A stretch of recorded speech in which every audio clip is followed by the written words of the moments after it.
É incrível como, em pleno século XXI, nós ainda temos que rebater falsos ensinos acerca da salvação. Infelizmente, não só no tempo de Paulo, quando Paulo lidava com os judaizantes, hoje também temos que estar lidando da mesma forma. Muitos gostam de agregar o mas juntamente com o pela fé e pela graça. Não é somente mais pela graça mediante a fé, porém tem um mais, né, posteriormente.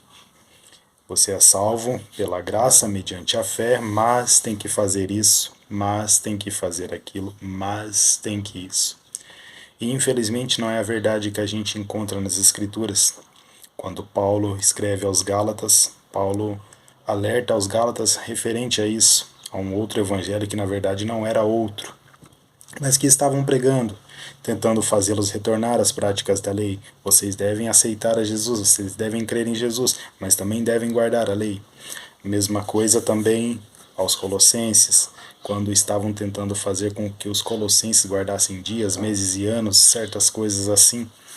E em todas elas, Paulo contra-ataca, Paulo vem e estabelece e mostra a eles o fundamento principal, né? Mostra a eles a verdade, que é pela graça.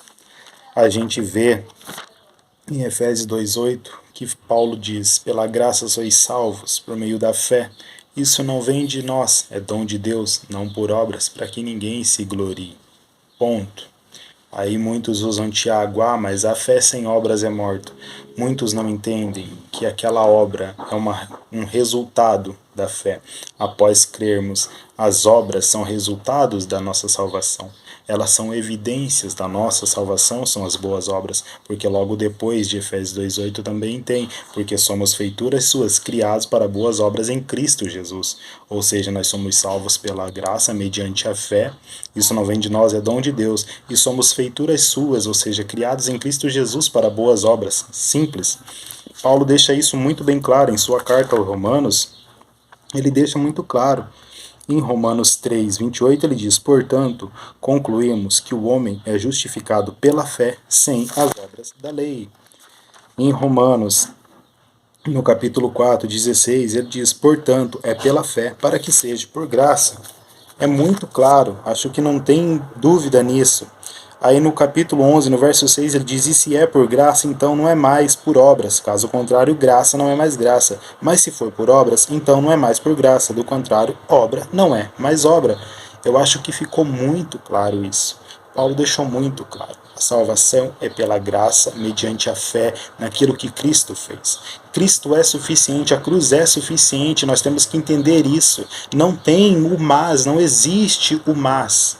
É somente Cristo, somente Ele, a obra consumada, o estar consumado, somente isso, somente o que Cristo fez e mais nada. Não tem, teu pastor pode inventar isso, teu apóstolo pode inventar aquilo, Armando Koch pode inventar isso, fulano pode inventar aquilo, não interessa.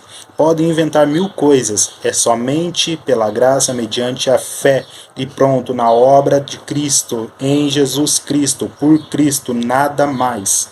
Simples. Ou a gente entende isso, ou nós vamos ter que viver nesse combate direto.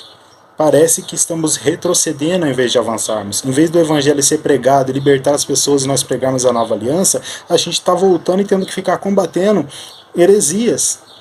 A gente tem que estar combatendo as coisinhas básicas, a gente tem que estar voltando a ensinar coisas básicas, coisas principais, que as pessoas são salvas pela graça mediante a fé em Jesus Cristo, na obra consumada, na obra de Cristo. Firme isso na sua cabeça, é simples. Você creu em Jesus, você está salvo. As obras são evidências da sua salvação, não são para a salvação. É simples assim. É simples e mais nada. Creia em Jesus e será salvo. Ponto.